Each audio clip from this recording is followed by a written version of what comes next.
toute l'interdiction d'utiliser un ustensile de fer ou de métal ou de verre qui appartient à un non-juif et maintenant appartient à un juif, s'il n'a pas été trempé au mikvé, tout ça, c'est uniquement s'il appartient aux juifs. S'il appartient aux goy, il n'y a aucun problème. On peut aller boire un Coca-Cola dans un restaurant, tu veux boire un Coca dans un verre de goy, il n'y a aucun problème. C'est pour cela que dans les cas spéciaux, ce sont les ustensiles électriques qu'on ne peut pas tremper au mikvé. Alors, il y a des avis qui disent que du fait qu'on les branche à la prise, alors il perd son statut d'ustensile, il devient comme une partie de la maison. Il n'y a même pas besoin de le tremper dans le mikvé.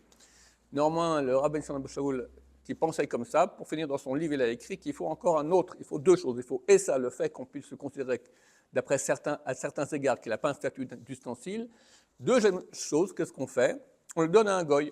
Donc, tu as reçu maintenant un toaster, tu as reçu un four, tu as reçu chaque chose, un koum-koum, d'accord? Alors, très souvent ici, moi, je viens voir Moataz, d'accord? Je lui donne un cadeau. Il connaît déjà beaucoup ici en Israël, tous les Arabes dans toutes les épiceries connaissent déjà la manœuvre. Tu lui donnes ça en cadeau, je lui dis merci beaucoup, et après, il te le prête. Et donc, on peut l'utiliser. Alors, faire ça, on aurait pu faire ça pour toute notre vaisselle. Je vais voir toujours un goy, voilà, toute la vaisselle qui est ici, je te la donne, voilà, et tu me la prêtes. C'est une blague, parce que quoi, je te la prête, plus jamais je lui rends, donc on comprend que c'est une blague, donc on ne fait pas ça.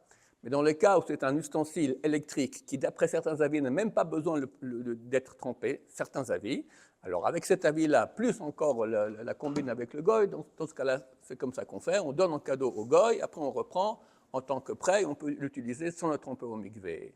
Baruch Adonai, l'olam, amen va amen.